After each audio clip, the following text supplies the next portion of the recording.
John McAfee, pioneer in the cybersecurity industry, the founder of the software company McAfee Associates, now CEO of MGT Capital Investments. Good evening, welcome to Romania. Well, thank you for inviting me. Mr. McAfee, there are all these debates and headlines in today's media about cybersecurity, hacks, information security, and so on. So, before diving into our discussions, how would you describe the sense of security in the digital world in 2017? How would I describe the sense of security? Well, we have none. There is no security whatsoever. I think this is the problem that cybersecurity professionals like myself face every day. I see people walking around, everyone has their phones out. While you are watching your phone is watching you. This is just a fact of life. The operating system is designed specifically to watch you, listen to you, find out where you are in order to help you. It needs to know who your friends are. It needs to know what you're saying in your text messages. It needs to listen to you sometimes. And so you're looking at your phone and you have all of these facilities, but it is the world's greatest spy device, designed as a spy device. Now, there's nothing wrong with that as long as the person spying on you is spying on you for benign reasons, meaning maybe they just want to sell you something. They notice that you just mentioned to someone that you were hungry and they know where you are, and there's a Chinese or a Japanese restaurant nearby, and they know you like Japanese and Chinese food because you frequently go there. And they say, oh, by the way, there's a Japanese restaurant right around the corner. That's cool. I can choose to say no. But hackers use those same facilities. They are built into the operating system. So if a hacker gets access to those facilities, they may choose to empty my bank account without my permission or knowledge, or to steal my identity, or to start charging things on my credit cards, or if I have a Bitcoin wallet or an Ethereum wallet, they can empty my wallets. That's the problem that we have, and that's just on the individual level. On the corporate level, it's horrific because the problem is magnified by the number of people within the corporation. And on the nation-state level, it's even more horrific because the nation-states have been spending years and literally billions of dollars weaponizing software to the point that almost every developed nation has the ability to press a button and destroy the power grid in any other nation. This is the facts. This is not science fiction. This is not me being paranoid. I mean, perhaps I am paranoid, but what I just told you is real, nevertheless. So you are speaking about various problems, right? What's the solution? Well, actually, I'm not even talking about virus problems anymore. I think the antivirus paradigm is no longer functional. It doesn't work. I said this 10 years ago, and I'm the person who invented it. So people should listen. I mean, if I invented it and I built the first antivirus company, viruses are not the problem. By the time hackers have planted malware in your system, it's way too late. The hackers spend weeks, months, or sometimes years sniffing around in your system, taking what they want before they even plant malware. And sometimes they don't. I mean, unless you're trying to ransom something, like a hospital, take all their data and encrypt it, and say for $100,000 you can have it back. You'll need malware at that point, but by then it's too late. Because by the time you found the malware has already done the damage. See, this is the problem. It's a reactive paradigm, and we have to become proactive. How do we do this? Well, from a technological standpoint, I'm personally developing products that focus on identifying the hacker, not the malware. By the time the malware is there, as I said, it's too late. So, but you can find the presence of a hacker in your system so easily. And every hacker has to go through certain steps in order to break into any system and do damage. The first thing they have to do is get through the firewall. after they've gotten through, and all firewalls have holes. It's impossible to build a firewall that can keep out all hackers. It just can't be done. They have to get through the firewall, and then they have to find out where they are. And so what's on this net? So they sniff every device on the network. That's an anomaly. That's behavior which is not normal. I mean, who does that? Nobody. So just a very simple hardware box with very simple software would be able to at least identify that much. If you're watching all the traffic on the network and you see, oh, someone just came in through port 80, well, that itself is strange. No one comes in through that port, but they did. And then they sniffed the refrigerator or whatever's connected. If it's the Internet of Things, remember, you might have a refrigerator on your network. Refrigerator, everybody's workstation, the main server, and all the honeypots in my device. Well, that's crazy. So within a matter of seconds, I can then send an email or a text message to the CIO and say, a hacker just came in, or what looks like a hacker. And that's only one of the types of things that hackers do. There are many thousands.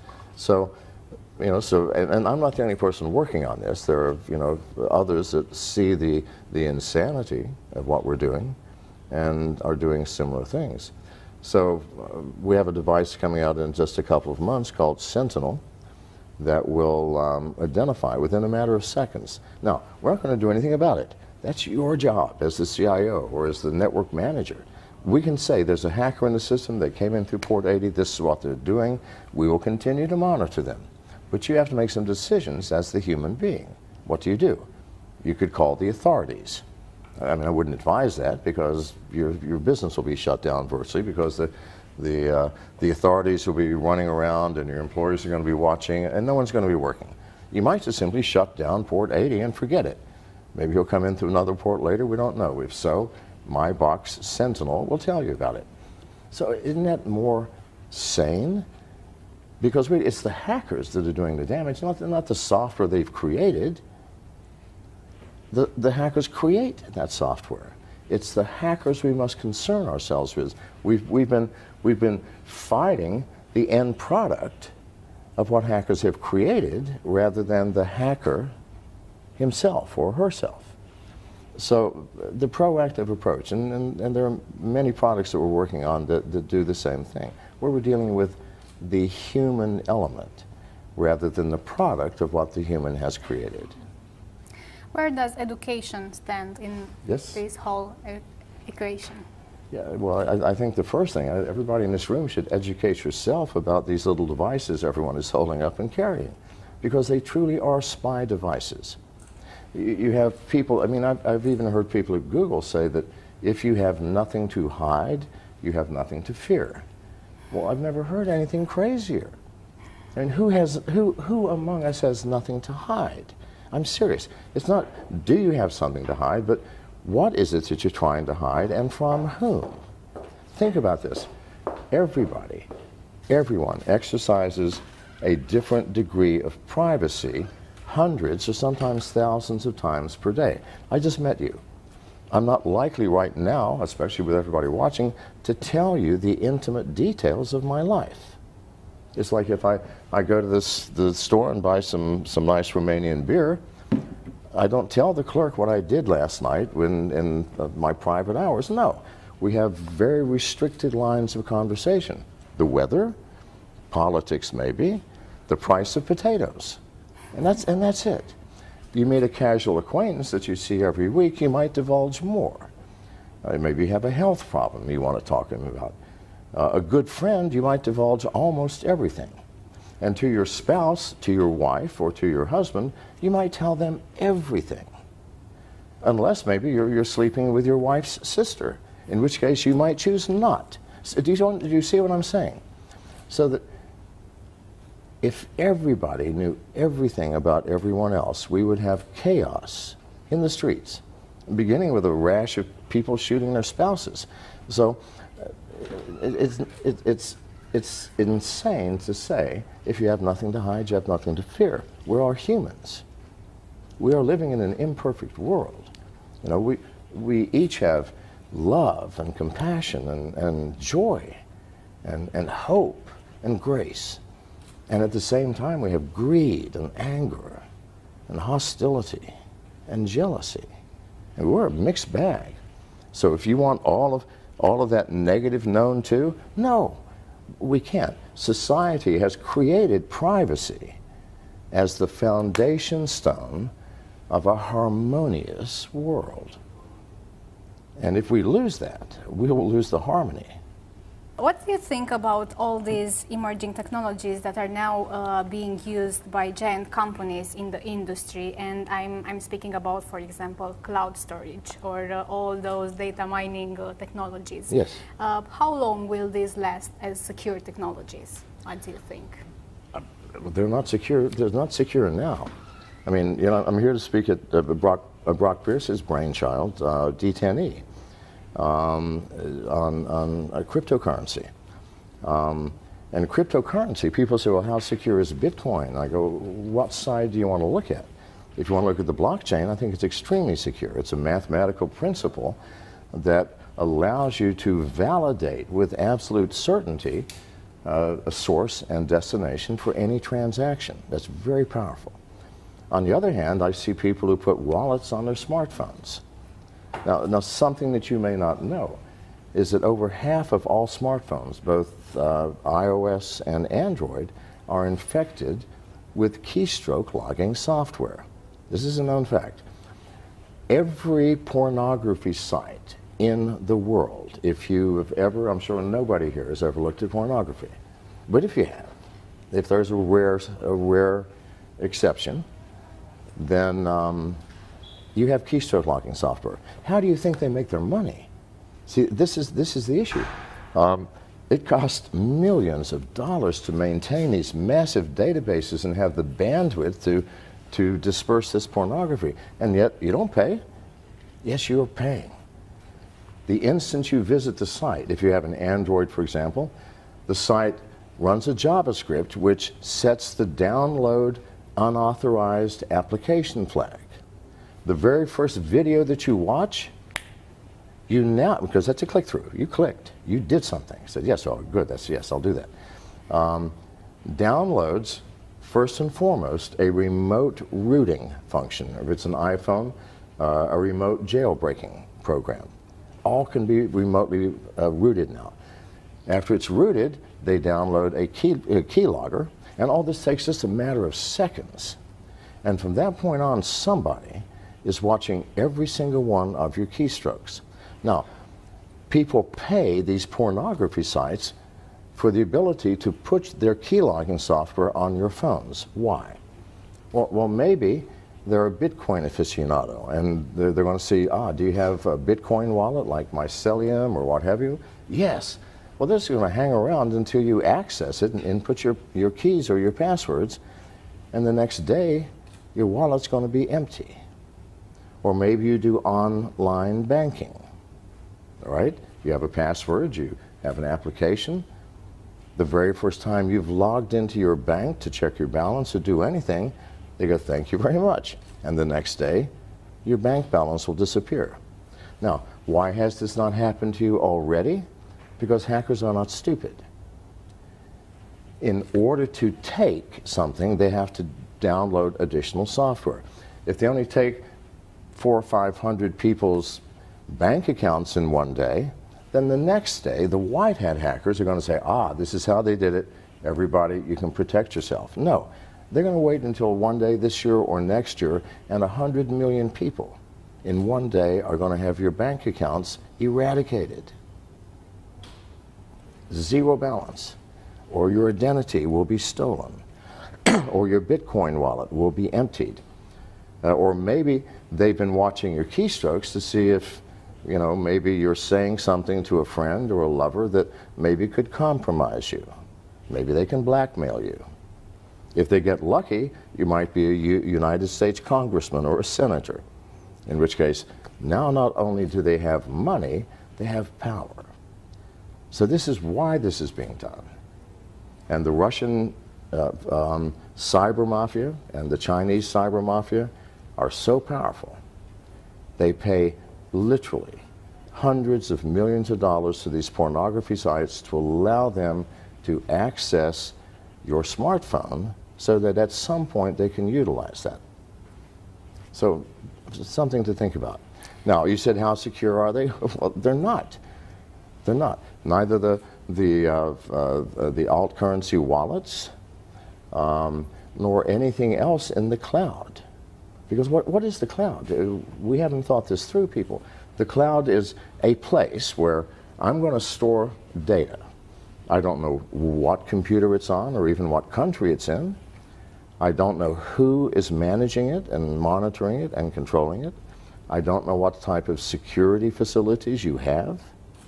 I know nothing. And I'm willing to put my valuable data there? No. Why would we do that? Now, if it's something I don't care about, that if you steal it, I don't care. It's a list of books I read. You know, I'll just recreate it from the web. But if it's something that matters, it's like saying, we've all agreed now we have secrets, yes? Yes. Well, why don't you let me keep your secrets? Why should you be burdened with having to keep your secrets? I mean, you've got too many stories to tell. Why don't you give it to me and let me manage it for you? Isn't that crazy? And that's what we're doing with our, quote, secret data. That is data we don't want to have stolen from us or taken or accessed. Did I answer your question? Yes, it did. So as an investor, you wouldn't invest in a company that it's using cloud technologies? Well, I wouldn't say that. Because there are many ways of looking at the cloud, aren't there? I mean, as it exists now, with where we store our data is unknown. And why do we use the cloud? We use it because it makes life easy. I can access my data from anywhere and from any device, on an airplane, my smartphone, my laptop, who cares? Well, you can do the same thing by choosing where you store your data. And there are companies that are offering decentralized cloud services where you create this, they give the software, you say, well, I want my main server in the company to be where I keep all my sensitive things. You might even have your smartphone as a server if it's always turned on. So you get to pick and choose. And you might still use the cloud for some things because not important. It doesn't matter if people steal it or know what's in there. So I'm not saying I wouldn't invest in it. I'm saying that it would have to be a new type of cloud, a cloud that you, as the user, have control over to the extent that you get to choose the location of your data. Speaking about Bitcoin, what is the most significant value of Bitcoins? What would you say? Right. I think the most significant value is that it is a new paradigm of money. And it's not going to go away. It's like Pandora's box. We've opened the box. It came out. It's not going away. No matter how much governments would like it to, no matter how problematic it is for banks, it's here to stay and it's growing. And the world will have to learn to adapt to it. If not Bitcoin, then one of the some other cryptocurrency, because there's hundreds of them. And I would caution people because many of these new cryptocurrencies are scams. People who say, oh, God, there's a lot of money to be made. Let's create our own currency and name it whatever. The McAfee coin, and let's pre-mine 1 million of them and sell them. Please. It's a license to steal. And they do it because people do not understand the technology behind it. And here's some other advice. If you are going to become involved in any kind of cryptocurrency, Bitcoin or Ethereum or Monero or whatever, you need to educate yourself. It is easy to lose your money and to become confused. So and these are problems that will fix themselves. The simplicity, it's difficult now because it's a new technology and we don't have the facilities to keep you as the owner of the money from hurting yourself through lack of education. We can build software to take that away. It'll just take time. A year, 2 years, 3 years, that problem will go away. But banks, governments, people who collect taxes from income, it's a problem they're going to have to deal with. In one of your previous talks, you said that there are two ways of losing Bitcoin, through stupidity and hacking. Could you please elaborate on these two aspects? Through stupidity? Stupidity and hacking. I don't use that word stupidity very much. I can't Well, believe I you said did. that, but I did. Fair enough. Okay. But then I must have been talking about myself, because I've lost lots playing around with cryptocurrencies, because I'm trying to find what the problems are. You know, I let people hack me. I published the phone, my personal phone number in Business Insider magazine last year. And my wife is here. She can tell you that for weeks the phone rang nonstop 24 hours a day. However, every hacker in the world has my number now. They also have my email address. Please, try and hack me. It's not a challenge. I want to see what you're doing. I want to see the newest tech. I want to see the newest technology in data theft. And for a hacker, it's a badge of honor to be able to hack a leading cybersecurity figure, or like myself, for example. So that's what happens. People get into my phone. My phone has more malware on it than the entire library of Kaspersky Laboratories, because I invite everybody in. And now I've lost your original question. It had to do with stupidity and hacking. And hacking, yes. So it is. Stupidity meaning we blindly walk into things without thinking, like Bitcoin. You know, you should always, at least for the next year or so, find someone who's already doing it that can advise you, who already has a wallet and can tell you what's the best wallet, who can tell you how to store your money offline. It takes education, and it takes a little time. And again, the stupidity part, you know, mostly me. I get tired. I also do exchanges between Bitcoin and Ethereum and Monero, all of the alt currencies. Why? Because I'm looking to buy a company that's already doing that, and I need to understand that technology. Well, you know, I've lost thousands of dollars, mostly through my own stupidity. You know, I get tired, and when you transfer one alt currency into another, you have to have an intermediary wallet. So you have the source wallet, the intermediary wallet, and the end wallet. It's easy to get those things confused if you're doing it a lot. So that is stupidity again. Is there any way to secure your Bitcoins once you've earned them? Yeah, absolutely. I think mine is secure. But the only way to do it is offline.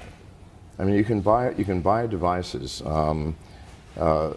My favorite one is Trezor, Trezor, and the reason is because your seed keys. When you first create a wallet, it gives you a thing called seed keys. It's a list of words, random words: car, shoelace, dog, cow, whatever. And these are your seed keys, randomly generated to the point that there's no way anybody could ever guess them in the right order. Now, the ridiculousness of wallets, keep in mind that if you've been to a pornography site, someone's watching you anyway. As soon as you install the wallet, it shows you what your seed keys are, asks you to input them so that you got it correct. Well, you just gave up your wallet to any hacker who wants access to it. What's nice about the Trezor device, and by the way, I have nothing to do with Trezor. I'm not promoting it for sale. Nothing. I just use it. Is it has a tiny little screen that shows you the seed keys on this screen, not your smartphone, not your laptop, not your desktop, but on that device. So no hacker can access them. And then once you've put your Bitcoins into the wallet, unplug it, bury it in the backyard, hide it under your mattress, whatever you want to do with it, like it was real cash. So, but to keep the wallet on any intelligent device, whether it's your laptop, your desktop, or any mobile device, that's insane. It will get stolen. In terms of cybersecurity technologies, what's your bet for the future? What do you think it will be the technology of the future? It'll have to be the technology that looks for the human element, that looks for the hacker rather than the malware that the hacker creates. That's the only way you can do this. Because hackers have to interface, they have to act, they have to do something in order to hack you. And it takes many weeks or sometimes many months for them to do that. And if you can identify the hacker right up front and shut the hacker down, then they're going to go look for easier prey. All of our security in the future will have to include that aspect of security, the hacker mindset and the hacker methodology. You speak a lot about hackers. Let's suppose that I am a tech company. How do I deal with them? How should I approach this relationship with hackers in general? Should I work with them? Should I? Yes, hire them. I keep saying it to everybody. If you don't have hackers on your team, then you're lost. If I'm designing a bank vault, wouldn't I want to hire the greatest safe cracker in the world? Someone who can break into bank vaults? I want to hire that man, because if I don't, then he's going to break into my safe. This is just a fact of life. So we have to work with them and cooperate with them. We have to stop thinking that all hacking is bad, because a hacker is nothing more than a person who understands every single aspect of computer technology, from the hardware all the way up to the highest level software, and loves doing that, loves living in that field, lives, eats, and breathes that. Now you can't create a hacker. You can't send someone to Harvard or to Stanford University and create a hacker. No, that's not possible. You can create a good computer scientist, but that's not the man or woman that you want to save you from hacking. You have to get the hackers involved. I hire nothing but hackers. My friends are all hackers. You know, I want to know the hacker mindset, else I cannot help you. I can't do anything to create products or services to keep you secure if I don't understand my enemy. And just because they're hackers does not mean they have to be the enemy. Okay. There are white hackers as well. Yes, absolutely. Speaking about that, how much do you think the security industry is still biased towards hiring computer science graduates as opposed to people that are self-taught in this security field? I believe that in 10 or 15 years, colleges and universities will no longer exist. Does it make sense, for example, to learn a science where you're taught by a human being with a limited brain and limited capacity, when right here in your hands you have access to the infinite knowledge of the world? I tell this to people all the time. They go, what should I study in school? I go, why do you want to go? I mean, if you want to go to school to party or to make friends or for social reasons, that's fine. Or you want a degree so that you can get a job with some structured company that demands you have one, okay. But if you truly love what you do, you're not going to structure your life so from 10 a.m.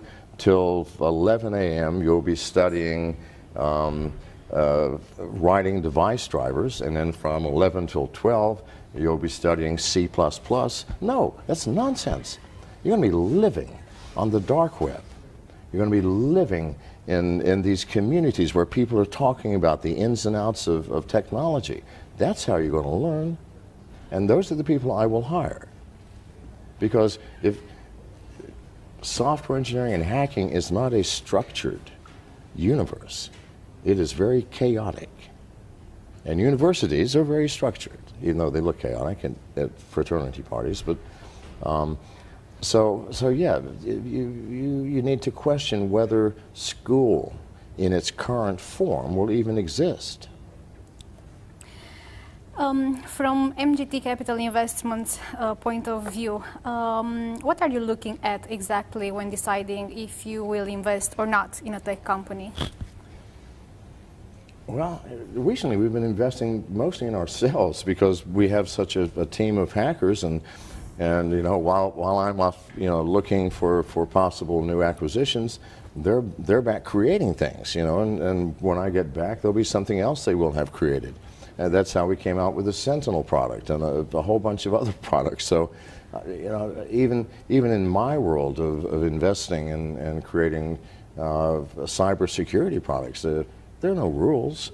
The world is changing rapidly.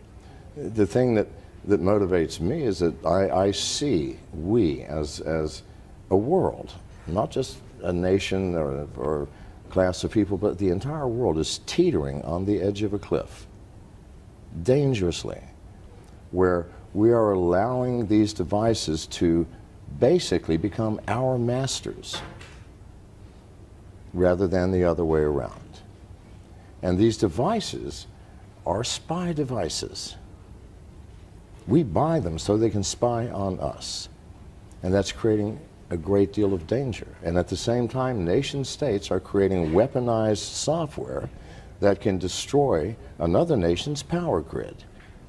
Well, I'd rather have nuclear bombs dropped because they're localized. If you lose a power grid for a nation, you'll be living in a cave within a year, wearing animal skins, because there is no other hope. You have no emergency services, no communication, no food, because all food production is automated. Without power, you cannot run the computers to automate that production. Without power, you can't run the machines, even if you had the manual capability of doing it. You can't distribute the food because that is all automated. It would be a horrific world, and yet we are all in this world, and at least a dozen nations have that button now.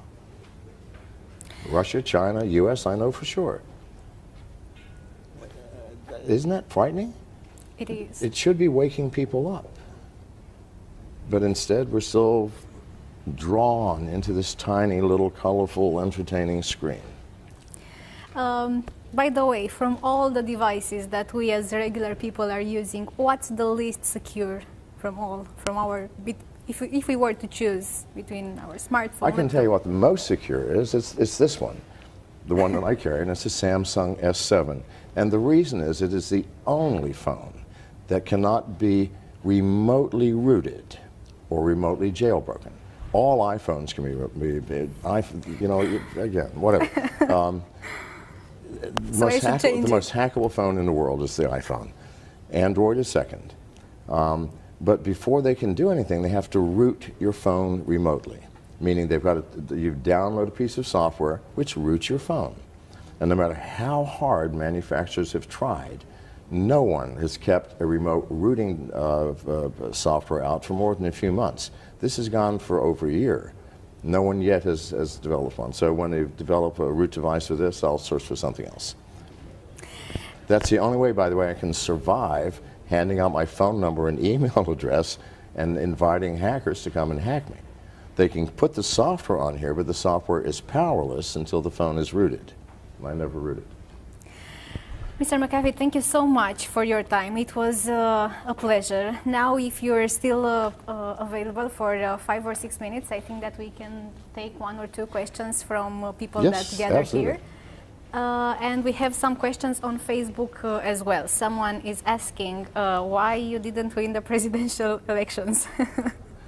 Well, I had no intention of winning it. I mean, please, anybody who's Googled me will know that I can never be the U.S. president. Well, okay, no, but let's get real. Let's get real. I'm smart enough to know that, and so were all the people on my campaign. However, what did it do? It allowed me to have a national platform to stand on, to tell people what I've just told you. Cybersecurity is our biggest risk. We're teetering on a cliff. If any of you have children, you'll understand what it means to want to leave the world in a better place than you found it.